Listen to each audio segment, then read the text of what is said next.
రవి గారు సార్ ఇంకా salary పడలేదేంటి sir? ఈరోజు అష్టమి, పైగా వర్జం కూడా ఉంది సార్. అష్టమి అని శాలరీ వేయలేదా? ఇది ఎక్కడ అన్యాయం సార్? పంచాంగం చూసి పనులు చేస్తారంటండి బాబు. అవతల ఇంటి ఓనర్ రంకెలేస్తున్నాడు అక్కడ. వర్జం ఎంతవరకు ఉంది సార్? రేపు మధ్యాహ్నం 3:30 దాకా ఉంది సార్. ఆ తర్వాత వేస్తారా? 4 గంటల తర్వాత బ్యాంకు క్లోజ్ కదా సార్. పోనీ ఎల్లుండి శాలరీ వేస్తారా సార్? ఎల్లుండి సాటర్డే, అవతల ఎల్లుండి సండే సార్. అంటే 4 రోజుల దాకా ఆఫీస్కి నడిచే రావాలా? దేవుడి దేవాల మీరు డాక్టర్ అవ్వలేదు కానీ సార్, ఆపరేషన్ పేరుతో గుండెను కోసేసి ముహూర్తం బాలేదని కుట్లు వాయిదా వేసేవాళ్ళేమో. ప్రసాద్ గారు, అష్టమి రోజు శాలరీ పడితే అనుకోని ఖర్చులు ఎక్కువ అవుతాయి సార్. ఆహా, ఆరోగ్యం మందగిస్తుంది, దూర ప్రయాణాలు చేస్తారు, కోర్టు వ్యవహారాలు చక్కబడతాయి, భార్యాభర్తల మధ్య మనస్పర్ధలు వస్తాయి.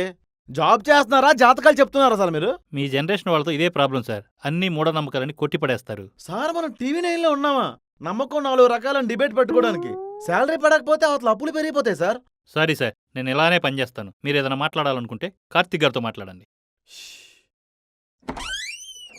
కార్తీక్, శాలరీ ఎందుకు పడలేదు అంటే అష్టమి అరెస్ట్ కాకమ్మ కబుర్లు చెప్తున్నారు రవి గారు. ఆయన నాకే శాలరీ వేయలేదు ఇంకా. ముష్టోడికి కూడా గట్టిగా అరిస్తే 4 ఇల్లు దాటి 5వ ఇంట్లో అయినా అన్నం దొరుకుతుంది కార్తీక్. కానీ మన పరిస్థితి ఏంటో, స్థలం మారినా చలనం లేదు. ఈఎంఐలకి ఇంటి ఓనర్లకి భయపడాల్సి వస్తుంది కార్తీక్. అన్నోన్ నెంబర్ నుంచి కాల్స్ వస్తే అప్లోడ్ ఏమో లిఫ్ట్ చేయట్లేదు తెలుసా? బ్లూ కలర్ వాడు, నేను అదే వాడుతున్నా. కార్తీక్, కార్తీక్, ప్రసాద్, కార్తీక్ చూసావా? కార్తీకే కదండి. నువ్వు లేనని చెప్పు. ఎక్కడే ఉన్నాడండి. ఎక్కడ? కార్తీక్, నువ్వు ఇక్కడున్నావా? పద, లాంగ్ డ్రైవ్ పోదాంపా. నాకు కొంచెం పని ఉందండి, కావాలంటే ప్రసాద్తో వెళ్ళండి. ఏంటి? ఎప్పటికెప్పుడు బుల్డోజర్ బుక్ చేసుకుని ఆవిడని బయటికి తీసుకెళ్లాలంటే మా బాబు బలిసినోడు అయి ఉండాలి.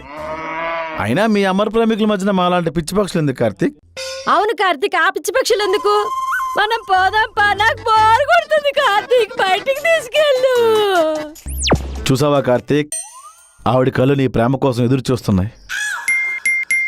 నీ పేరు వినగానే ఆ చెంపలు ఎరిపెక్కుతున్నాయి. అవునవును, ఆ పెదవులు చూడు, ఎరుపు రంగు పూసుకొని పోటెత్తుతున్నాయి.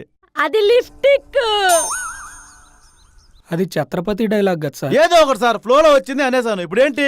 ఏంటి ప్రసాద్, ఇప్పుడు ఆవిడ ఎందుకు రెచ్చగొడుతున్నావు? ఏ, నువ్వు నా మీద కుసుగొలిపినప్పుడు లేదా?